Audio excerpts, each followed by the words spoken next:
السلام علیکم ورحمۃ اللہ وبرکاتہ۔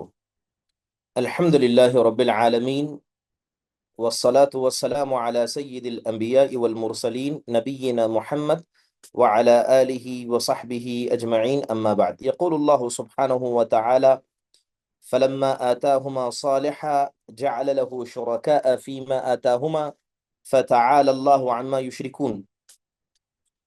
محترم و معزز حاضرین و حضرات، الحمدللہ عقیدے کے دروس روا دوا ہے۔ انشاءاللہ تعالیٰ پہلے اس موجودہ سبق پر روشنی ڈالی جائے گی، پھر اس کے بعد اسماء و صفات کے باب کے حوالے سے بنیادی طور پر گفتگو کی جائے گی۔ کوئی ایک پڑھیں آپ میں سے؟ بسم اللہ۔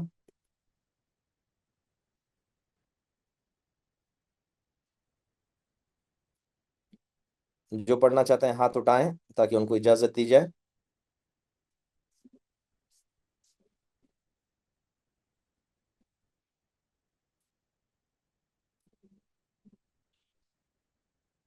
چلیے ٹھیک ہے۔ دیکھیے، سبق کے اندر ذکر کیا گیا ہے، موجودہ یہاں پر اللہ یعنی اولاد ملنے پر اللہ کے ساتھ شرک کرنا۔ اللہ تعالیٰ کا ارشاد کیا ہے؟ فلما آتاہما صالحا، کہ جب اللہ تعالیٰ نے انہیں صحیح و تندرست بچہ دیا تو انہوں نے کیا کیا؟ جعل له شرکاء فیما آتاہما، تو انہوں نے اس بچے میں دوسروں کو اللہ کا شریک ٹھہرا دیا۔ فتعال اللہ عما یشرکون، لہذا جو بھی آدمی اولاد کے مسئلے میں ہو یا اللہ کی کسی بھی نعمت کے مسئلے میں ہو، غیر اللہ کو جب وہ آدمی شریک ٹھہراتا ہے تو اللہ تعالیٰ اس مشرک سے اور اللہ تعالیٰ کے اس عبادت میں جو شرک کیا گیا ہے ان سب سے اللہ تعالیٰ کیا ہے؟ پاک ہے، بلند ہے۔ امام ابن حزم رحم اللہ فرماتے ہیں کہ مسلمانوں کا اس بات پر اتفاق ہے کہ جس نام میں غیر اللہ کی عبدیت کا اظہار ہو وہ حرام ہے۔ یعنی نام ہے لیکن اس میں لفظ عبد آگے بڑھا دیا گیا۔ مثال کے طور پر کہہ رہے ہیں عبد عمر، عبد الکعبہ، عمر کا بندہ، کعبۃ اللہ کا بندہ، تو یہ نام ایسے ہو جائیں گے جسے شریعت حرام قرار دیتی ہے، کیونکہ خالق ایک ہے، مالک ایک ہے، رازق اور ستار ایک ہے، لہذا آپ صرف اللہ کے بندے ہیں، کسی اور کے بندے نہیں ہیں۔ لیکن کوئی آدمی کہے میں عمر کا بندہ ہوں، میں کعبۃ اللہ کا بندہ ہوں، میں کعبۃ اللہ کا کیا ہے؟ معبود ہوں، کعبۃ اللہ میرا معبود ہے۔ البتہ عبد المطلب اس سے مستثنا ہے، کیونکہ اس کا معنی غلام کا ہے، اور یہ لفظ اس کا معنی میں مستعمل نہیں ہوتا جو اللہ کے عبد سے مراد ہوتا ہے۔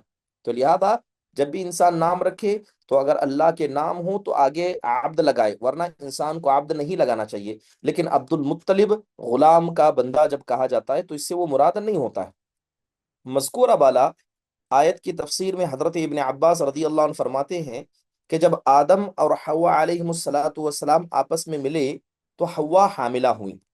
ابلیس ان کے پاس آیا اور کہنے لگا کہ میں وہی ہوں جس نے تمہیں جنت سے نکالا، تم میری بات مانو ورنہ میں اس کے سر پر 12 سینگ یا 2 سینگ بنا دوں گا، جن کی وجہ سے یہ بچہ تمہارے پیٹ سے چیر کر باہر نکلے گا، میں یہ کر دوں گا، میں وہ کر دوں گا۔ ایسی باتیں کر کے انہیں خوب ڈرایا دھمکایا اور کہا کہ تم اس بچے کا نام عبد الحارث رکھنا۔ چنانچہ حضرت آدم اور حوا علیہ السلام نے اس کی بات نہ مانی اور بچہ مردہ پیدا ہوا۔ حوا دوبارہ حاملہ ہوئی تو شیطان نے آ کر پھر وہی بات کہی، لیکن آدم اور حوا علیہ السلام نے اس کی کوئی بات نہیں مانی، پھر بچہ مردہ پیدا ہوا۔ پھر جب تیسری مرتبہ حاملہ ہوئی تو شیطان پھر آیا اور وہی بات دہرانے لگا۔ ان کے دل میں بچے کی محبت پیدا ہو گئی تھی، انہوں نے بچے کی ولادت کے بعد اس کا نام عبد الحارث رکھ دیا۔ تو اللہ تعالیٰ نے فرمایا جعل له شرکا فیما آتاہما، کہ اللہ تعالیٰ نے ان کو اولاد دی تو اس اولاد کو انہوں نے کیا ہے؟ کسی غیر کے حوالے کر دیا۔ ابن ابی حاتم ہی نے اسے بسند صحیح حضرت قتادہ رضی اللہ عنہ سے بیان کیا ہے۔ اس آیت کے متعلق فرماتے ہیں کہ آدم اور حوا نے شیطان کا صرف کہا مانا تھا جبکہ اس کی عبادت نہیں کی تھی، تو لہذا اگر کوئی آدمی شیطان کی صرف بات بھی مانتا ہے اور وہ بات اللہ تعالیٰ کے فرمان کے خلاف ثابت ہوتی ہے تو یہ بات واضح ہے کہ وہ آدمی شیطان کی عبادت کرتا ہے۔ نیز کتاب میں کہتے ہیں کہ ابن ابی حاتم نے بسند صحیح امام مجاہد رحمہ اللہ سے فرمایا وَلَئِنْ أَتَيْتَنَا صَالِحًا کی تفسیر میں یہ بیان کیا گیا ہے کہ آدم اور حوا کا خدشہ تھا کہ ہمارا بچہ انسان نہیں ہوگا، یعنی مکمل نہیں ہوگا۔ امام حسن بصری اور سعید رحمہم اللہ فرماتے ہیں کہ اس قسم کے اقوال بہت زیادہ مروی ہیں۔ بہرحال اس سبق سے جو اہم پیغام ہمیں ثابت ہوتا ہے وہ یہ ہے کہ اولاد یہ اللہ تبارک و تعالیٰ کی بہت بڑی نعمت ہوتی ہے، لہذا جب یہ نعمت اللہ سے ملی ہے، ایک بنیادی بات یہ ہے کہ اولاد کے حصول کے لیے لوگ کیا ہے، بہت سارے ناجائز طریقوں کا استعمال کرتے ہیں۔ مثال کے طور پر میڈیکل کنڈیشنز کی اگر بات کی جائے، جی ہاں، کسی کو اولاد جلدی ہوتی ہے، کسی کو اولاد تاخیر سے ہوتی ہے، کوئی عورت کبھی صاحب اولاد نہیں بن سکتی، کوئی مرد کبھی باپ نہیں بن سکتا۔ یہ کمزوریاں انسانوں کے اندر پائی جاتی ہیں، اور اللہ نے اسی کمزوریوں کے ساتھ بعض انسانوں کو پیدا کیا ہے، لہذا انسان کو اسے قبول کرنا چاہیے۔ یہ نہیں کہ اللہ تعالیٰ کی تقدیر میں نقص نکالے، یا اللہ تعالیٰ سے شکوے شکایت کرتے ہوئے کہے اے اللہ، کیا اس بیماری کو دینے کے لیے میں ہی نظر آیا تھا؟ کیا میں ہی اس کے لائق تھا؟ تو اس طرح کے الفاظ جب انسان اللہ کی تقدیر کے حوالے سے بیان کرتا ہے تو وہ الفاظ بسا اوقات انسان کو شرک کے دروازے تک لے جاتے ہیں۔ اب دیکھیے موجودہ دور کے اندر یہ ٹیسٹ ٹیوب بیبی کا ایک مسئلہ آتا ہے کہ اگر کوئی عورت اپنے شوہر سے حاملہ نہیں ہو سکتی تو شوہر کی منی لے کر عورت کے مادر رحم تک پہنچایا جاتا ہے، وہ ایک طریقے سے پہنچایا جاتا ہے۔ یہ بھی دور حاضر کا مسئلہ ہے۔ علماء اکرام نے اس کے مسئلے میں گفتگو کی ہے کہ جائز ہے تو کچھ کنڈیشن کی بنیاد پر جائز ہے، لہذا اس کا فلفل کرنا ضروری ہے۔ بہت سارے حضرات، اور آج کل اللہ معاف فرمائے، دنیا میں ایک ایسا ٹرینڈ چلا ہے کہ ماں اور باپ دونوں مل کر طے کرتے ہیں کہ فلاں آدمی جو جسم میں اتنا لمبا ہے، چہرے سے خوبصورت ہے، اس کی آنکھیں عام انسانوں سے الگ ہیں، تو اس کی منی کا استعمال کر کے ہم اپنے یہاں اولاد پیدا کریں گے۔ تو کیا یہ طریقہ جو آج بعض لوگوں نے اپنایا ہے کہ یہ شرعی طریقہ ہو سکتا ہے؟ تو اس کے حوالے سے IVF کے حوالے سے بھی علماء اکرام کی لمبی تفصیل ہے، لہذا اس کا مکمل خیال کرنا چاہیے۔ دوسری بات یہ ہے کہ جن کے یہاں اولاد تاخیر سے ہوتی ہے وہ لوگ بھی بسا اوقات بعض آستانوں کا سہارا لیتے ہیں، بعض باباؤں کے پاس جاتے ہیں، الگ الگ قسم کا دم کرواتے ہیں، اور بہت ساری خواتین کی عزتیں بھی ایسی حالت میں نیلام ہو جاتی ہیں۔ بنیادی بات سمجھ لیجئے، اولاد دینے والا اللہ ہے۔ اللہ کے چاہے بغیر نہ کسی کو صرف لڑکیاں ہو سکتی ہیں، نہ اللہ کے چاہے بغیر صرف کسی کو لڑکے ہو سکتے ہیں، یا اللہ جسے چاہے تو لڑکیاں دے، اللہ جسے چاہے تو لڑکے دے، یا اللہ جسے چاہے اسے بانجھ بنا دے۔ تو ہر حال میں بنیادی طور پر انسان کو اپنی تقدیر پر ایمان لانا چاہیے کہ ہاں یہ میری تقدیر میں تھا۔ اب رہا مسئلہ کہ تقدیر پر ایمان رکھ کر انسان اس کا علاج کرنے کی کوشش نہ کرے، بالکل انسان کو کوشش کرنی چاہیے۔ اگر عورت کے اندر کمی ہے تو وہ چاہے علاج کروائے، لیکن حلال اور شرعی علاج کروائے۔ اگر مرد کے اندر کسی قسم کی کمی ہے تو وہ جائے علاج کروائے۔ اور ٹیسٹ ٹیوب بی جس کا میں نے ذکر کیا، اگر شرعی نقطہ نظر سے، شرعی شرائط کی بنیاد پر وہ صحیح ہے تو اس کا بھی استعمال انسان کر سکتا ہے۔ تو لہذا اس کا خیال کرنا چاہیے۔ اولاد کے مسئلے میں آج بہت سارے بے راہی گمراہیاں پائی جاتی ہیں۔ اگر کسی کو اللہ نے لگاتار بیٹیاں دے دی، اسے بیٹا چاہیے، تو لوگ بیٹا حاصل کرنے کے لیے عجیب عجیب نسخے بناتے ہیں۔ بعض نسخوں کا تعلق جادو سے ہوتا ہے، بعض نسخوں کا تعلق عجیب اور غریب جڑی بوٹیوں سے ہوتا ہے۔ بعض ڈاکٹر حضرات کیا ہے، اس میں اپنی کاریگری دکھانے کی کوشش کرتے ہیں۔ یاد رکھیے، اولاد دینے والا صرف اللہ ہے۔ اگر اللہ نہ چاہے تو کبھی کسی کو اولاد نہ ہو، اگر اللہ نہ چاہے آپ کے گھر میں 5 بیٹیاں ہوں گی، چٹا بیٹا کبھی نہیں ہوگا، اگر اللہ نہ چاہے تو کسی کو بیٹی کبھی نہ ملے۔ لہذا سب سے پہلے تقدیر پر ایمان رکھیے۔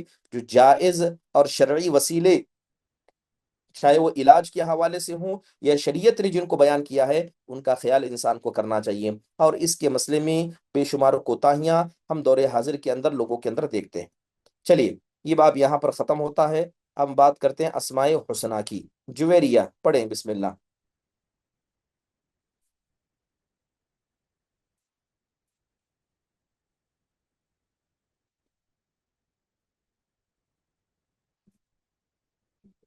جویریہ محمد متین پڑھیں۔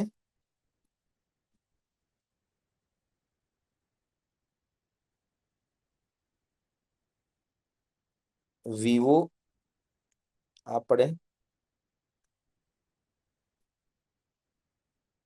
ٹھیک ہے، زہرا۔ جی، اسماء حسنہ کا بیان۔ ارشاد بری تعالیٰ ہے، اور اللہ تعالیٰ کے اچھے اچھے نام ہیں، بس تم اسے انہیں ناموں سے پکارو اور ان لوگوں کو چھوڑ دو جو اس کے ناموں میں الحیدگی الحاد کجی الحاد۔ کرتے ہیں، الحاد کجی کرتے ہیں۔ ہوں، حضرت عبداللہ بن عباس رضی اللہ عنہ سے اس آیت کی تفسیر میں الحاد کا معنی شرک نقل کیا ہے۔ ابن عباس رضی اللہ عنہ ہی کا قول ہے کہ مشرکین نے اللہ سے اللات اور العزیز سے العزی مشتق کیا ہے۔ ابن ابی العزہ۔ حاتم العزا العزا مشتق کیا ہے۔ ابن ابی حاتم عامیش کا قول ہے کہ اعمش۔ عامش کا قول ہے کہ اسماء الہ میں الحاد سے مراد یہ ہے کہ وہ اس میں ایسے ناموں کو بھی داخل کر جاتے ہیں جو اس میں شامل نہیں ہیں۔ جی ٹھیک ہے، اچھی بات ہے، جزاک اللہ خیر۔ اب دیکھیے یہاں پر اسماء حسنہ کا بیان کیا گیا، اللہ تعالیٰ فرماتے ہیں وَلِلَّهِ الْأَسْمَاءُ الْحُسْنَى فَادْعُوهُ بِهَا، کہ بے شک اللہ تبارک و تعالیٰ کے بہت سارے پاک اور اچھے اچھے نام ہیں، ان ناموں کا سہارا لے کر تم اللہ کو پکارا کرو۔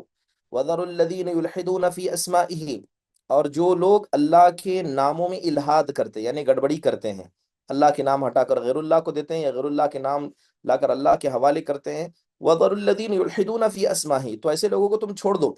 ٹھیک ہے، حضرت عبداللہ بن عباس فرماتے ہیں کہ اس آیت میں جو الہاد کا معنی ذکر کیا گیا اس سے مراد وہ مشرکین مکہ کا فعل تھا۔ چلیے بنیادی طور پر کچھ باتیں میں اس کے حوالے سے آپ کو بتا دوں کہ یہ جو باب ہے اسماء و صفات کا، یہ بڑا وسیع باب ہے، اور انشاءاللہ تعالی اگر مستقبل میں خصوصی طور پر اس کے حوالے سے موقع ملا تو تفصیل سے ہم گفتگو کریں گے کہ اسماء و صفات کے اندر کس طرح کی گمراہیاں موجودہ ہمارے معاشرے کے اندر پائی جاتی ہیں۔ ابھی یہاں بات صرف الہاد کی گئی ہے، تو سب سے پہلے اسماء حسنہ یا توحید اسماء و صفات کسے کہتے ہیں، میں سب سے پہلے اس کا ذکر کر دوں۔ امام سفارینی رحمہ اللہ علیہ نے توحید اسماء و صفات کی تعریف کرتے ہوئے کہا کہ اللہ تبارک و تعالیٰ نے جو نام اپنے لیے رکھے ہیں، جن کا ذکر اللہ نے قرآن میں کیا ہے یا اللہ کے نبی نے بتایا ہے، ٹھیک ہے، یا اللہ کے نبی نے اللہ کے بارے میں بتایا ہے، ٹھیک ہے، چاہے وہ نام ثابت کر کے ہو یا نفی کر کے ہو۔ نام دو طرح کے، ایک ہے جو ثابت ہے کہ اللہ ان ناموں کا مالک ہے، دوسرا یہ کہ اللہ تبارک و تعالیٰ ان صفات کا مالک نہیں ہے، تو دو طرح کے نام ہیں۔ جیسے مثال کے طور پر القیوم، اللہ تبارک و تعالیٰ قیوم ہے، اس نے آسمان و زمین کو پکڑ کر رکھا ہے، تو یہ ثابت نام نہیں ہو، ثابت نام ہوا۔ اس کے علاوہ کچھ صفتیں ایسی ہیں جیسے مثال کے طور پر وَلَا يَظْلِمُ رَبُّكَ أَحَدًا، تمہارا رب بندوں پر ظلم نہیں کرتا ہے، یعنی اللہ کا نام ظالم نہیں ہے، اللہ ظلم کرنے والا نہیں ہے، تو اللہ تعالیٰ کو قیوم ثابت کیا گیا اور ظلم سے اللہ کی ذات کی نفی کی گئی۔ تو کہتے ہیں کہ جو نام اور جو صفات اللہ نے اپنے لیے رکھے ہیں یا اس کے رسول نے رکھے ہیں، چاہے وہ ثابت ہو یا منفی ہو، تو ہم سب ان کو ثابت کریں گے، اور جو منفی ہے ان کو ہم کیا ہے، انکار کریں گے، اور اس میں نہ تکییف کریں گے، نہ تمثیل کریں گے، نہ تحریف کریں گے، نہ تعطیل کریں گے، نہ اس میں الہاد کریں گے۔ اب یہ تکییف، تمثیل، تحریف، تعطیل، الہاد، یہ سب کیا ہے، انشاءاللہ تعالیٰ پھر کبھی جب موقع ملے گا تو اس کی تفصیل آپ کے سامنے بیان کی جائے گی۔ بہرحال اللہ تعالیٰ نے جس طرح اپنے ناموں کو قرآن میں، حدیث میں بتایا ہے، یا اللہ کے نبی نے اللہ کے بارے میں بتایا ہے، وہی نام وہی صفت ہم ثابت کریں گے، اسی کو توحید اسماء اور صفات کہا جاتا ہے۔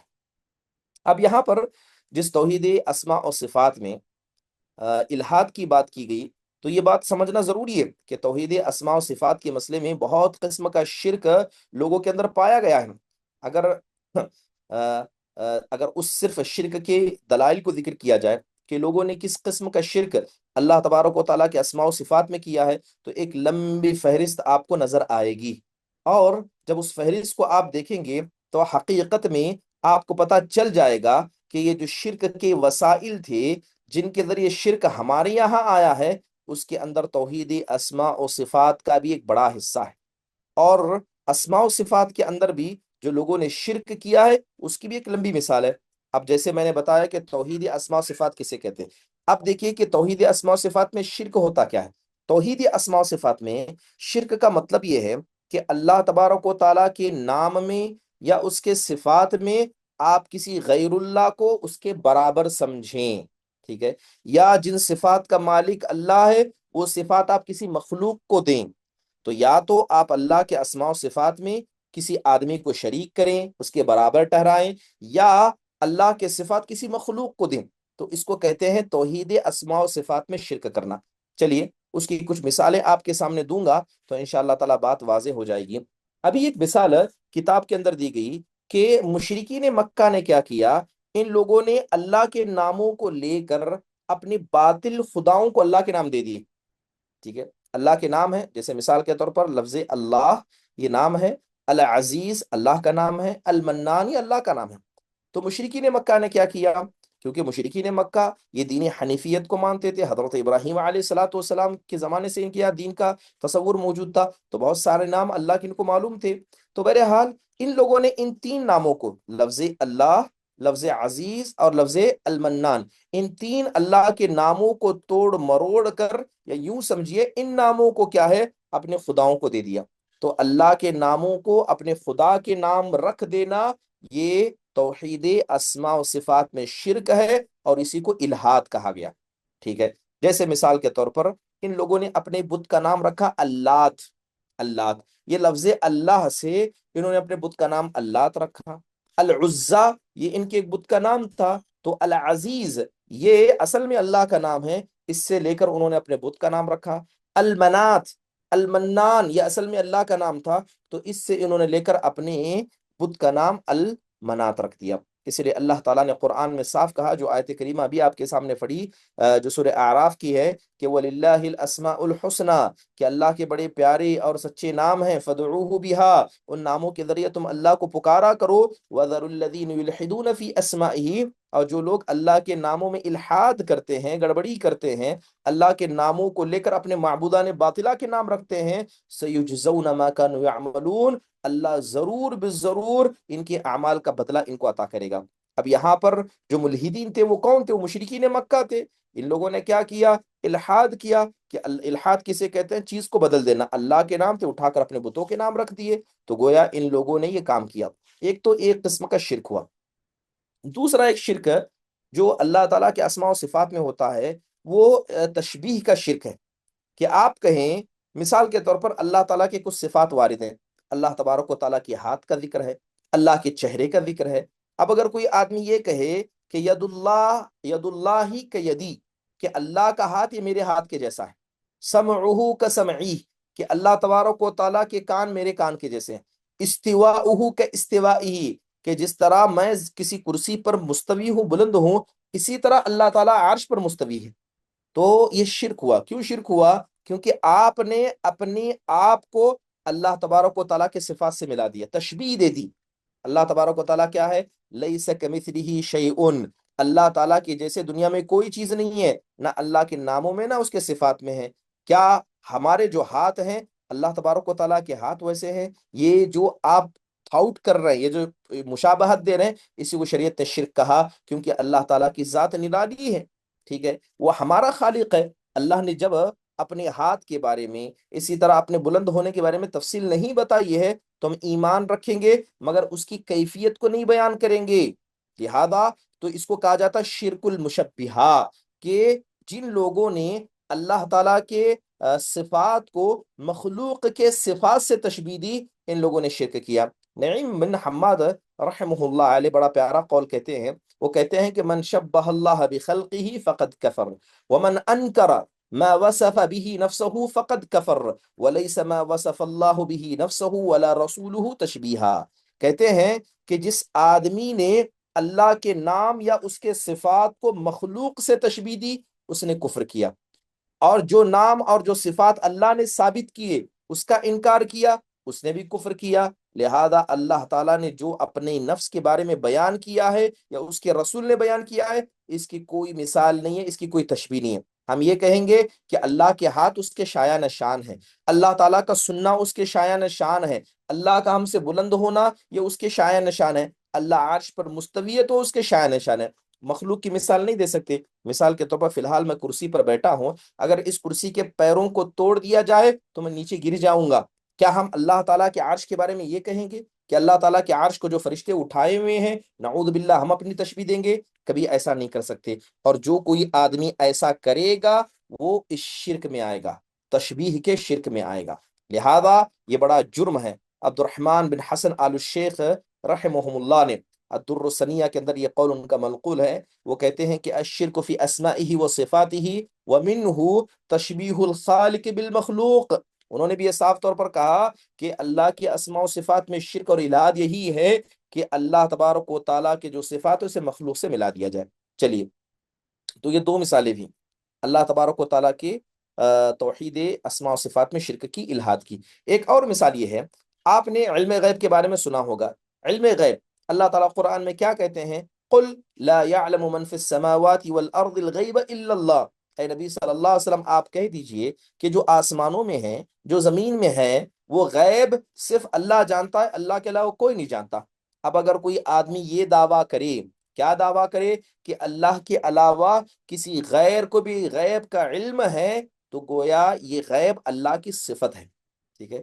غیب یہ اللہ کی صفت ہے، اور جب آپ نے اس اللہ کی صفت میں کسی مخلوق کو ملایا تو گویا آپ نے اس مخلوق کو اللہ کی صفت میں ملایا اور اللہ کے برابر اس کو کھڑا کر دیا۔ اور یہ توحید ربوبیت میں، توحید ربوبیت میں، توحید اسماء و صفات کے اندر شرک اکبر ہوگا، اور وہ آدمی ملت اسلامیہ سے خارج ہے، وہ کافر ہے، وہ مشرک ہے، ٹھیک ہے؟ تو غیب کا دعویٰ کرنا کسی نبی کے لیے کہ فلاں ولی غیب جانتے ہیں، ہمارے نبی غیب جانتے تھے، یہ دعویٰ کرنا یہ اللہ کی صفت میں کسی مخلوق کو بلانا ہے۔ جیسے خود اللہ کے نبی علیہ الصلوۃ والسلام اپنے بارے میں کیا کہا کرتے تھے؟ آپ کہتے تھے قل لا املک لنفسی نفعا ولا ضرا الا ما شاء اللہ ولو كنت اعلم الغیب لاستكثرت من الخیر وما مسنی السوء۔ اللہ کے نبی علیہ الصلوۃ والسلام کہا کرتے کہ اللہ تعالیٰ نے کہا ہے نبی آپ کہہ دیجئے کہ میں اپنے نفس کے لیے نفع و نقصان کا مالک نہیں ہوں، ٹھیک ہے؟ مگر جو اللہ چاہے، اگر مجھے غیب معلوم ہوتا، کل کیا ہونے والا ہے مجھے معلوم ہوتا، تو میں بہت ساری نیکیاں اور کما لیتا اور مجھے ادنا تکلیف بھی نہیں پہنچتی۔ اب سوال یہ ہے کہ اللہ کے نبی علیہ الصلوۃ والسلام کو غیب معلوم تھا؟ آپ کی زندگی کو پڑھیے، آپ کی زندگی سے آپ کو اتنی مثالیں ملیں گی جو صاف ثابت کرتی ہیں کہ اللہ کے نبی علیہ الصلوۃ والسلام کو غیب معلوم نہیں تھا، کل کیا ہونے والا آپ نہیں جانتے تھے۔ اگر آپ کو غیب معلوم ہوتا تو آپ علیہ الصلوۃ والسلام ان یہودیوں کے قبیلے کے پاس کبھی نہیں جاتے جو پتھر گرانے کا ارادہ آپ کے پاس رکھتے تھے۔ آپ اس عورت کے گھر میں، اس یہودی عورت کے گھر میں کھانا نہیں کھاتے جس نے بکری میں زہر ملا دیا تھا۔ اگر آپ صلی اللہ علیہ وسلم کو علم غیب ہوتا تو آپ کو پہلے پتا ہوتا کہ طائف میں آپ کے ساتھ کیا ہونے والا ہے، طائف میں آپ کو پتھر مارے جانے والے ہیں۔ اللہ کے نبی صلی اللہ علیہ وسلم وہاں نہیں جاتے۔ خود تصور کیجئے، یہ تو امت کی باتیں ہوئیں، خود اللہ کے نبی علیہ الصلوۃ والسلام کے ذاتی مسائل کتنے ایسے تھے، کتنے ذاتی مسائل تھے۔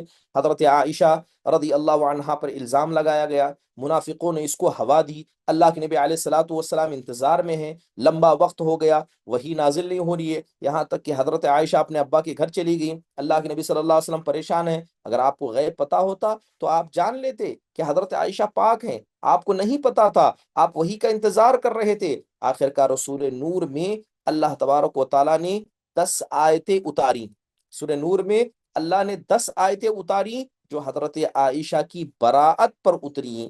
اللہ کے نبی علیہ الصلوۃ والسلام کو اگر علم غیب ہوتا تو جو غزوہ بدر میں، غزوہ احد میں جو صحابہ شہید ہوئے، وہ کبھی اللہ کے نبی علیہ الصلوۃ والسلام شہید نہیں ہونے ہوتے۔ آپ کو پہلا پتا ہوتا کہ کون کیا کرنے والا ہے، آپ اسی اعتبار سے تدبیر کرتے۔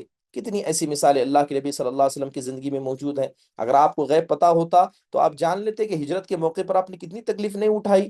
ہاں، ہجرت کے موقع پر جا کے غار ثور میں آپ 3 دن چھپے رہے، آپ کو پتا ہوتا مشرکین کہاں آنے والے، آپ راستہ بدل کے نکل جاتے۔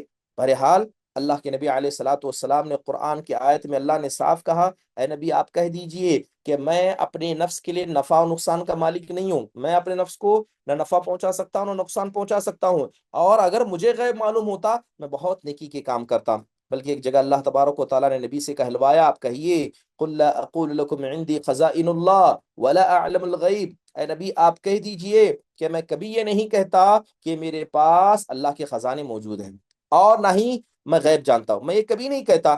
بلکہ امام ابن العربی رحمہ اللہ کہتے ہیں کہ جو آدمی اس بات کا دعویٰ کرے کہ مستقبل میں وہ کیا کمانے والا ہے، وہ کافر ہو جائے گا۔ وہ بعض لوگ جیسے ہم دیکھتے ہیں کہ ستاروں کو دیکھ کر، ہاتھ کو پڑھ کر، پیشانی کو پڑھ کر، کسی طوطی کے ذریعے کارڈ کو پڑھ کر لوگوں کی مستقبل کو بتانے کی جھوٹے دعوے کیے جاتے ہیں۔ بہت سارے لوگ کاہنوں کا سہارا لیتے ہیں، بہت سارے لوگ جادوگروں کا سہارا لیتے ہیں، کوئی اپنی موت کے بارے میں جاننا چاہتا ہے، کوئی مستقبل میں اپنی تجارت کے بارے میں جاننا چاہتا ہے، اور یہ ہندوؤں کی یہاں بڑی عام بات ہے کہ وہ شادی سے پہلے جا کر کیا ہے، ستاروں کی گردش کو چیک کرتے ہیں کہ راہو کا کہاں پر ہے، کیتو کہاں پر ہے، شنی کب سوار ہو رہا ہے، تو ان کا خیال کر کے شادی بیاہ طے کرتے ہیں۔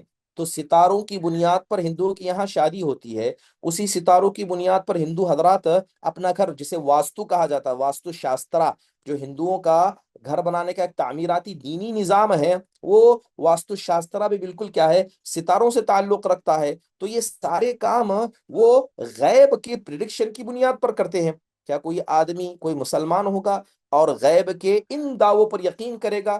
حقیقت جانیے، جب اللہ کے نبی صلی اللہ علیہ وسلم کو اللہ نے غیب نہیں بتایا ہے تو اس کا مطلب دنیا کی کسی اور ہستی کو غیب نہیں ہو سکتا۔ اللہ معاف فرمائے، ہمارے یہاں ایک مسلمانوں کا بڑا طبقہ ہے جو سمجھتا ہے کہ ہمارے اولیاء اللہ غیب جانتے تھے، ٹھیک ہے، ہماری اولیاء کو غیب معلوم ہے، شیخ عبد القادر جیلانی رحم اللہ کو غیب معلوم ہے۔ جو آدمی جس فرقے سے تعلق رکھتا ہے اپنے بڑے اولیاء کو کہتا ہے کہ ان کو غیب معلوم ہے، سبحان اللہ، یقیناً یہ شرک اکبر ہے اور انسان کو اس سے بچنا چاہیے۔ امام ابن کثیر رحمہ اللہ نے اس آیت کی تفسیر میں کہا کہ قل لا اقول لکم عندي خزائن اللہ، اے نبی کہیے کہ میرے پاس اللہ کے خزانے نہیں ہیں، اے لست املکها ولا اتصرف فيها۔ ابن کثیر کہتے ہیں یعنی اللہ تعالیٰ یہ کہنا چاہتا ہے، آپ کہیے کہ میں ان خزانوں کا مالک نہیں ہوں، نہ اس میں تصرف کرنے کا حق رکھتا ہوں، ولا اعلم الغیب، یعنی میرے پاس اللہ تعالیٰ کا دیا ہوا غیب نہیں ہے، ٹھیک ہے۔ تو اس کے علاوہ دیکھیے قرآن میں ایک اور بڑی مشہور آیت ہے جس کے اندر اللہ نے کہا وَعِندَهُ مَفَاتِيحُ الْغَيْبِ لَا يَعْلَمُهَا إِلَّا هُ، کہ اللہ تعالیٰ ہی کے پاس غیب کی کنجیاں ہیں، اس کے علاوہ کوئی نہیں جانتا۔ وَيَعْلَمُ مَا فِي الْبَرِّ وَالْبَحْرِ، اللہ ہی کو پتا ہے کہ خشکی اور تری میں کیا چل رہا ہے۔ وَمَا تَسْقُطُ مِنْ وَرْقَةٍ إِلَّا يَعْلَمُهَا، کہ کون سا پتا کب گرتا ہے اللہ ہی جانتا ہے۔ ولا حبۃ فی ظلمات الارض ولا رطب ولا یابس الا فی کتاب مبین، زمین کی تاریکی میں ہو، خشکی میں ہو، تری میں ہو، گیلا ہو، سوکھا ہو، کون سا بیج کہاں ہوگا، کیسا ہوگا، یہ سب اللہ تعالیٰ نے اپنی کتاب میں لکھ کر رکھا ہے۔ کہیں سورہ لقمان میں اللہ نے کہا ان اللہ عنده علم الساعة وينزل الغیث ويعلم ما في الارحام، کہ اللہ ہی کے پاس قیامت کا علم ہے، وہی بارش نازل کرتا ہے، وہی مادر رحم میں کیا ہے وہ جانتا ہے۔ تو یہ غیب کی چیزیں نہ کسی مقرر فرشتے کو پتا ہیں، نہ کسی رسول کو پتا ہے، یہ اللہ تبارک و تعالیٰ کی ذات کے ساتھ خاص ہے۔ امام ابن باز رحمہ اللہ کہتے ہیں کہ اگر کوئی آدمی علم غیب کا دعویٰ کرتا ہے، یا کوئی دعویٰ کر رہا ہے اور دوسرا اس کی تصدیق کرتا ہے، اس کو صحیح مانتا ہے، کہتے دونوں کافر ہیں، دونوں کفر اکبر کرتے ہیں۔ ان لوگوں سے توبہ کروائی جائے گی، اور وہ توبہ نہ کریں، مسلمانوں کی حکومت ہوگی، ان کی گردن کو مار دیا جائے گا، ان کو کافر بنا کر قتل کیا جائے گا۔ تو آپ تصور کریں کہ اسلام نے اتنی سخت سزائیں اس غیب کے مسئلے میں کیوں سنائی ہیں؟ کیونکہ یہ سیدھے شرک سے تعلق رکھتی ہیں۔ اسی طرح علامہ ابن باز رحمہ اللہ کا اور ایک قول بھی یہ ہے، وہ کہا کرتے کہ جو لوگ غیب کے دعوے کرتے ہیں اور کہتے ہیں کہ ہمارے ولی کو، ہمارے شیخ کو، ہمارے فلاں کو غیب کے تعلق سے پتا تھا، تو حقیقت یہ جان لیجئے کہ کوئی آدمی دنیا کے اندر معصوم نہیں ہے، ٹھیک ہے، کوئی معصوم نہیں ہے۔ خاص کر صوفیہ حضرات کو دیکھیے، صوفیہ حضرات تو اس غیب کے مسئلے میں جتنے گمراہ ہیں، باطنی فرقوں کے بعد ان صوفیوں سے زیادہ کوئی اور آدمی گمراہ نہیں ہے۔ صوفیہ حضرات اس بات کا عقیدہ رکھتے ہیں کہ آسمان سے وہی ان کے اولیاء کے پاس آتی ہے، ابدال اور قطب کے پاس آتے ہیں، وہی آسمان و زمین کو چلا رہے ہیں، لہذا یہ سارے خرافات ہیں۔ جو آدمی صوفیوں کا دعویٰ کرے گا، باطنی فرقوں کا دعویٰ کرے گا، صریح طور پر جان لے وہ کفر کو انجام دے رہا ہے، کیونکہ آسمان سے وحی صرف جناب محمد الرسول اللہ صلی اللہ علیہ وسلم کے لیے آئی تھی، اس کے بعد نہ آنے والی ہے، یا اس سے پہلے جو آئی تھی وہ انبیاء کے لیے آئی تھی۔ اگر کوئی آدمی اس کا اقرار کرے، علم غیب کا دعویٰ کرے، وہ آدمی اسلام سے نکل جائے گا اور مسلمانوں میں اس کا کوئی معاملہ نہیں ہوگا۔ اور بات میں نے جو ستاروں کی، یہ ستاروں کے حوالے سے خصوصی طور پر ہمارے ملک عزیز ہندوستان کے اندر، کیونکہ ہندو حضرات، کیونکہ غیر مسلم حضرات کیا ہے، اس سے بڑے لگے ہوئے ہیں، ان کے دین کے بہت سارے معاملات ہیں، بلکہ ان کی یہاں جو کتابیں ہیں، یاجروید، سام وید، ٹھیک ہے، رگ وید، ان میں ایک خاص کتاب ہے جس کا تعلق شیطانوں سے بچنے، جادو ٹونا کرنے اور ستاروں کی گردش پر توجہ دینے سے ہے۔ اس لیے بہت سارے مسلمان ہندوانہ رسم و رواج سے متاثر ہو جاتے ہیں، وہ سمجھتے ہیں کہ یہ ستاروں کی وجہ سے، آپ نے نیوز پیپر وغیرہ آرٹیکل میں دیکھا ہوگا کہ وہاں پر لکھ کر ہوتا ہے کہ جیسے ایسٹرولوجی وغیرہ میں بتایا جاتا ہے اگر آپ کا نام فلاں فلاں ABCD سے ہے تو ان دنوں میں آپ کے ساتھ ایسا ہوگا، آپ کے ساتھ ایسا ہوگا، آپ کے ساتھ ایسا ہوگا، یعنی وہ مستقبل کے بارے میں بتا رہے ہیں، ٹھیک ہے، وہ مستقبل کے بارے میں بتا رہے ہیں۔ اور اگر کوئی آدمی اس پر ایمان رکھے، نعوذ باللہ، وہ شرک اکبر کی طرف چلا جائے گا۔ تو لہذا ایسے آرٹیکلز کو پڑھنا، نیوز پیپر میں ان چیزوں کو دیکھنا، یا بسا اوقات بہت سارے ٹی وی پر یہ چیزیں چلتی رہتی ہیں، ٹھیک ہے، بہت سارے ٹی وی پر، کیونکہ غیر مسلم حضرات اس کو صحیح مانتے ہیں، لہذا اس کا وہ خیال کرتے ہیں۔ اور ابھی آپ تو دیکھیں کہ فون پر بہت سارے ایپ آ گئے ہیں، انسٹاگرام پر، ٹیلی گرام پر، فیس بک پر، اس کے ایڈس بھی آتے ہیں۔ کیا آپ کو اپنی قسمت جانی ہے؟ کیا آپ کو جاننا ہے کہ کل آپ کے ساتھ کیا ہونے والا ہے؟ کیا آپ کو پتا ہے کہ آپ کی شادی کہاں ہونے والی ہے؟ آئیے ہم سے پوچھیے، فلاں اسٹرولوجر ان سے پوچھیے، وہ آپ کے بارے میں، مستقبل کے بارے میں بتائیں گے۔ اگر کوئی آدمی ان جھوٹے لوگوں کے مسئلے میں جائے اور جا کر یہ سمجھے کہ میں یہاں پر کچھ نہ کچھ حاصل کروں گا اور فائدہ حاصل کروں گا، وہ آدمی سیدھے شرک اکبر کی طرف چلا جائے گا۔ محترم حاضرین، ستارے بذات خود کسی کو فائدہ نہیں پہنچا سکتے، ٹھیک ہے، اللہ تبارک و تعالیٰ نے ستاروں کو ایک عظیم مقصد کے خاطر پیدا کیا ہے، لہذا اس مقصد کے طور پر ستاروں کا استعمال ہونا چاہیے۔ لیکن اگر کوئی آدمی ان ستاروں کو زمین میں ہونے والی گردش کا ذمہ دار بتائے تو حقیقت میں یہ کیا ہے؟ یہ شرک میں چلا جائے گا۔ اور اگر کوئی آدمی، حقیقت سمجھیے، اگر اس کو سیریس نہ لے، اس کا عقیدہ کب برباد ہو گیا۔ اور شرک اکبر کے تعلق سے یہ بات آپ جانتے ہیں کہ ایک بار اگر کسی آدمی نے شرک اکبر کو انجام دیا، ایک چھوٹی سی مثال میں آپ کو بتاتا ہوں کہ ایک آدمی ہے جس کی 50 سالہ عمر ہے، 50 سال میں اس نے 10 بار حج کیا ہے، اور بہت مرتبہ اس نے عمرہ کیا ہے، کتنے لاکھوں سجدے کیے ہیں، کروڑوں صدقہ کیا ہے، ایک بار شرک اکبر کرے گا، اس کی ساری نیکیوں کا بیلنس زیرو ہو جائے گا، ایک جھٹکے میں سب ختم، جھٹکے میں ختم ہو جائے گا۔ سبحان اللہ، یہ کتنا بڑا خسارہ انسان کا ہوگا۔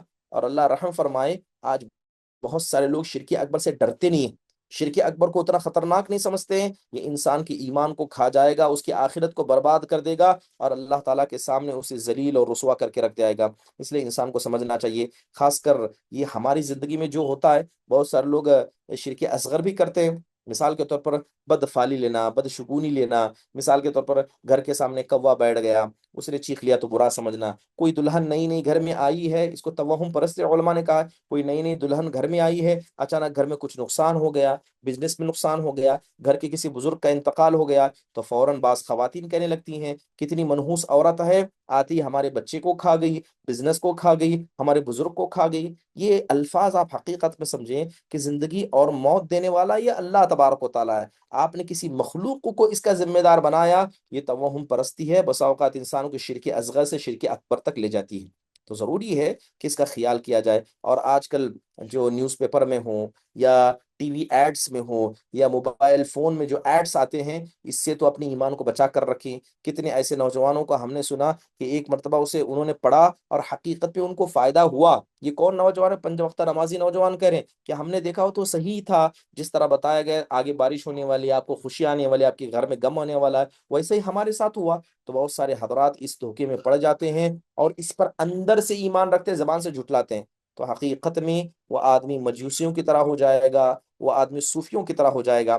آپ اگر جائیں مجوس کو دیکھیں، یا صابیہ جن کے پرانے لوگوں کو، پرانے قوموں کو دیکھیں، ان کے پاس یہی کیا ہے؟ شرک تھا، ٹھیک ہے۔ اس کے علاوہ دور حاضر کے اندر، علم غیب کے اندر شرک کی بات کی جائے، بہت سارے لوگ اللہ کے نبی علیہ الصلوۃ والسلام کو عالم الغیب مانتے ہیں، یا بعض اولیاء کو ایسا سمجھتے ہیں، تو یہ عقیدہ رکھنے میں غالی رافضہ حضرات ہیں، صوفی حضرات ہیں، جو اپنے انبیاء سے جا کر استغاثہ کرتے ہیں، یعنی اسے مدد طلب کرتے ہیں، جو لوگ مردہ ہو چکے ہیں، یا حسین یا حسین یا علی یا علی کے نعرے لگا کر ان کے مشہد پر کربلا میں جا کر ان کے سامنے نظر و نیاز و منتیں مانگتے ہیں، حالانکہ وہ دنیا سے چلے گئے ہیں، وہ آپ کے بارے میں نہیں جانتے، نہ آپ کی مدد کر سکتے ہیں، وہ دنیا سے جا چکے ہیں، آپ انہیں زندہ سمجھ کر پکاریں گے، یقین جانیے یہ کہیں نہ کہیں یہ علم غیب کا دعویٰ کرنے کے مترادف ہے۔ اس کے علاوہ جادوگروں کے پاس جانا، کاہنوں کے پاس جانا، ان سے اپنے مسائل کو حل کروانا بھی یہ اسی کے ضمن میں آتا ہے۔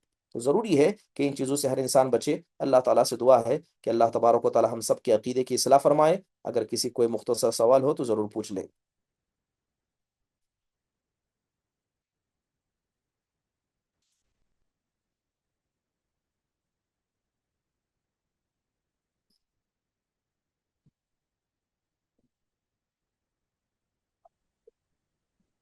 السلام علیکم ورحمۃ اللہ وبرکاتہ۔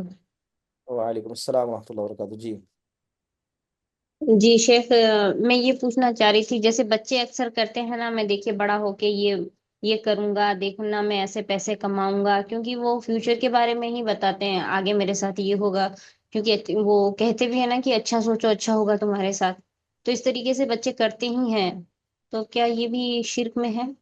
نہیں نہیں نہیں، اب جو بچے کہہ رہے ہیں وہ اپنی امیدوں کا اظہار کر رہے ہیں، ٹھیک ہے، کہ انشاءاللہ میں آگے چل کر یہ کروں گا، آگے چل کر اس کو نیک ارادے کہیں گے، اس کو شرک نہیں کریں گے۔ اگر کوئی آدمی یہ کہے کہ ہاں میں لکھ کر دیتا ہوں کنفرم کہ مستقبل میں ڈاکٹر ہی بنوں گا، زندگی موت کا بھروسہ نہیں ہے، تو انسان کی ان چیزوں کا کیسا بھروسہ سکتا ہے؟ تو وہ بس اپنی خواہشات کا اظہار کرتے ہیں، وہ ایسا نہیں ہے۔ اگر کوئی آدمی اس عقیدے کو یعنی ویسا سمجھ کر کہے کہ مجھے پتا ہے کہ میں ڈاکٹر بننے والا ہوں اور میں بن چکا ہوں، میں آگے بننے والا ہوں، تو اس طرح تو کوئی مستقبل کا دعویٰ بچے نہیں کرتے۔ جیسے بڑے بچے ہوتے ہیں نا، وہ کہتے ہیں میں یہ اتنا کماؤں گا اور ایسے مطلب یہ گاڑیاں لاؤں گا، یہ کروں گا وہ کروں گا، اکثر بچے ایسے کہتے ہیں۔ وہ سب خواہشات ہیں، تمنا ہے، وہ اس میں نہیں آتا ہے۔ اچھا، ایک یہ پوچھنا تھا کہ کوئی عالم کورس ہے کیا آپ کے پاس؟ ہیں بہت سارے الحمدللہ آن لائن عالم کورس ہیں جو چل رہے ہیں، دیکھیں ان شاء اللہ تعالیٰ تلاش کریں گے تو مل جائے گا۔ آپ ایڈمن صاحب سے رابطہ کریں، ان شاء اللہ تعالیٰ بہت سارے سجیشنس آپ کو مل جائیں گے باذن اللہ۔ جی، جزاک اللہ خیر۔ ٹھیک ہے، حیاک اللہ، مرحبا۔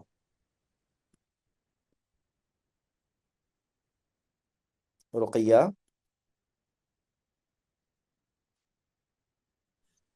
جی باجی، السلام علیکم شیخ۔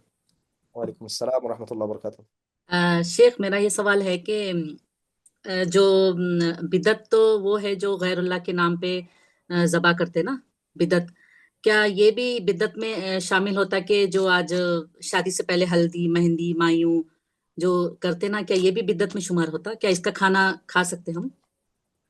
دیکھیے پہلی بات ہے، جو غیر اللہ کے لیے ذبح کرتے ہیں وہ شرک ہو جائے گا، شرک اکبر میں جائے گا، وہ بدعت نہیں ہے وہ۔ بدعت جی وہ چیز ہے جو دین کے اندر موجود نہیں ہے، نیا کام آپ کریں، ٹھیک ہے۔ بدعت بھی دو طرح کی ہوتی ہے، بدعت مکفرہ، غیر مکفرہ۔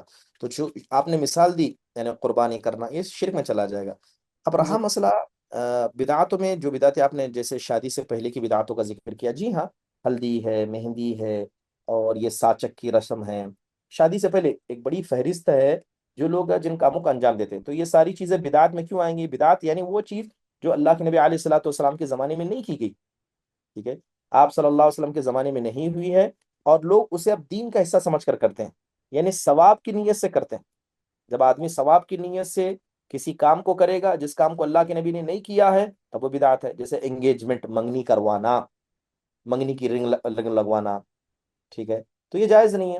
اب جیسے مہندی کی رسم ہوا، ہلدی کی رسم ہوا، شکرانے کا کھانا ہوا، سلامی کی رقم ہوا، عید کے دن دلہا دلہن شادی ہونے سے پہلے تحفے بھیجنا ہوا، نیمبو ناریل پھوڑنا ہوا، اور مہر کو خاندان کے اعتبار سے طے کرنا ہوا، صحرا باندھنا ہوا، یہ منہ دکھائی کی رسم ہے۔ اس کے علاوہ دلہن کو قرآن کے سائے سے گزارنے کا مسئلہ ہوا، دلہے کے جوتے چرانے کا مسئلہ ہوا، منجا بانٹنے کا، خنجر دینا، ساچک کی رسم کرنا، کتنی مثالیں بتائیے، سبحان اللہ۔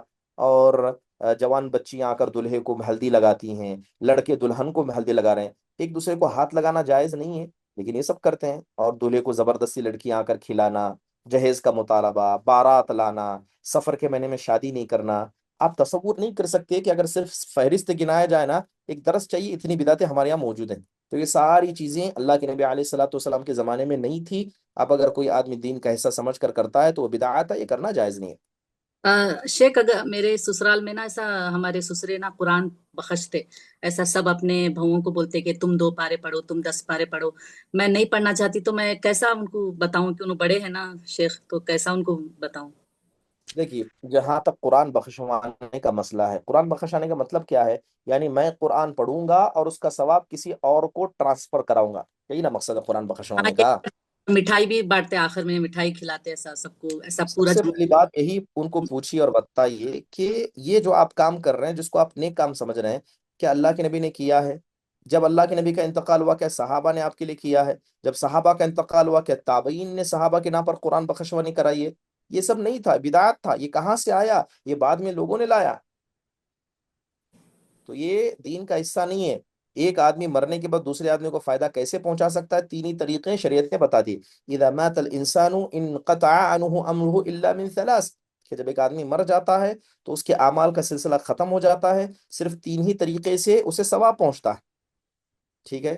یا تو والد بچے دعا کریں، یا صدقہ جاریہ ہو، یا اس میت نے خود ایک نیک کام ایسا کیا ہو کہ اس کے مرنے کے بعد بھی وہ علمی فائدہ لوگ اٹھا رہے ہو. اس کے علاوہ کوئی اور طریقہ، نماز پڑھ کے بخشواؤں گا، قرآن پکڑ کے بخشواؤں گا، یہ سب غیر شرعی عمل ہے، بدعتوں میں سے. جزاک اللہ خیر. حیاک اللہ، مرحبا. شبنم.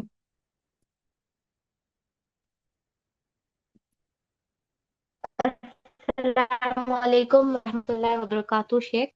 وعلیکم السلام ورحمۃ اللہ وبرکاتہ. جی. شیخ میرے دو سوال تھے، جو پہلے سسٹر نے پوچھے ویسا ہی سوال تھا کہ شیخ اگر گھر میں میت رہتی ہے تو جب تک کوئی ذکر پڑھتا ہے یا قرآن پڑھتا ہے، بخشنے کے لیے نہیں، صرف ایسا کہ دکھ کم ہونے کے واسطے، تو پڑھ سکتے ہیں کیا، جیسے کہ کلمہ؟ دیکھیے، اللہ کا ذکر کرنے میں کوئی حرج کی بات نہیں، لیکن خاص کر قرآن نہیں پڑھنا چاہیے. قرآن کیوں نہیں پڑھنا چاہیے؟ آپ کی نیت جو بھی ہو. لیکن اب معاشرے میں ایک بدعت ہاں. رائج ہو چکی ہے کہ میت کے بازو بیٹھ کر قرآن پڑھنے کا مقصد ہی بخشوانا ہے. تو ایک بدعت بنی ہوئی ہے، اس بدعت کی آپ کاپی کیوں کریں گے؟ اگرچہ آپ کی نیت صحیح ہو سکتا ہے آپ کی نیت صحیح ہو، سامنے والا وہی ہوں. سمجھے گا. بعد میں پڑھیے. نہیں آپ کو اللہ تعالیٰ کا ڈر آ رہا ہے تو اللہ کا ذکر کیجیے، وہیں بیٹھ کر اللہ سے دعا کیجیے، میت کی مغفرت کی دعا کیجیے. دعا سے بڑھ کر مومن کا کوئی بڑا ہتھیار نہیں ہے. دعا سے بڑھ کر آپ کسی غیر کو دنیا کا کوئی فائدہ نہیں پہنچا سکتے. دعا سب سے بڑا مومن کا ہتھیار ہے، اس لیے دعا ہی کرنا چاہیے. تو شیخ میں جیسے کہ میرے والدہ وہ کہتے ہیں کہ جب میت رہتی ہے تو پھر کیا کرنا چاہیے؟ کیا صرف ایسا روتے ہی بیٹھنا چاہیے کیا؟ اس سے اچھا ذکر کرو، ایسا کہتے ہیں وہ. دیکھیے، میں اذکروا محاسن موتاکم، اللہ کے نبی علیہ الصلوۃ والسلام کہا کرتے اپنے مردوں کی اچھائیاں ذکر کرو. ٹھیک ہے؟ کیونکہ فرشتے ان چیزوں پر آمین ہوں. بولتے ہیں. تو وہاں رہیں تو میت کی اچھائیاں ذکر کریں.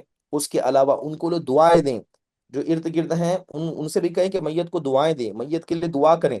اب یہ جو قبر ہے یہ آج ہے، کل ہم اس کی جگہ ہوں گے. اپنا محاسبہ کریں، اپنے گناہوں کے بارے میں اللہ کے سامنے روئیں. صحابہ کرام نبی صلی اللہ علیہ وسلم کے ہوں. انتقال کے بعد کیا کیے تھے؟ یہی صحابہ کر رہے تھے، جاتے تھے نبی صلی اللہ علیہ وسلم کو دعائیں دیتے تھے، اللہ کے نبی کو. حضرت ابوبکر گئے، آپ کے پیشانی سے کپڑے کو ہٹایا، بوسا دیا پیشانی پر، کیونکہ ہمارے یہاں مردہ پاک ہے، مردہ ناپاک نہیں. اللہ کے نبی کے پیشانی پر بوسا دیا. ہوں. کہنے لگا اللہ کے نبی جب زندہ تھے تب بھی آپ پاک تھے، دنیا سے چلے گئے تب بھی آپ پاک ہیں.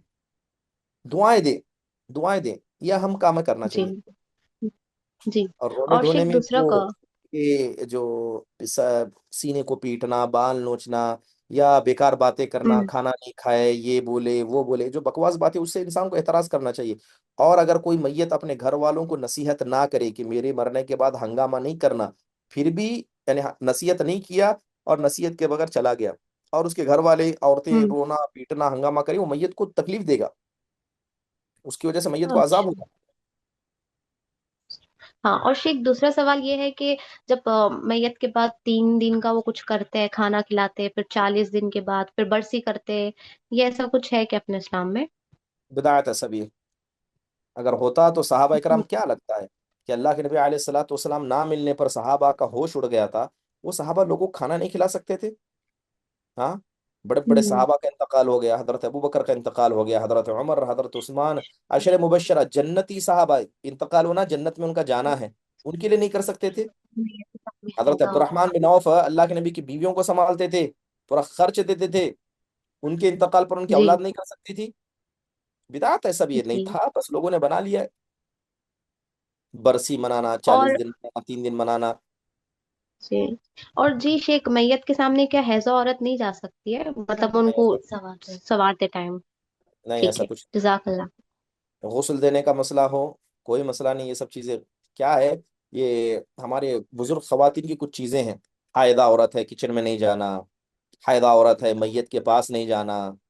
اب کسی کے شوہر کا انتقال ہو گیا، وہ حیض کی حالت میں اپنے شوہر کے پاس جائے گی بھی نہیں وہ. یہ تو زمانے جاہلیت کے رسم و رواج کی طرح ہو گیا.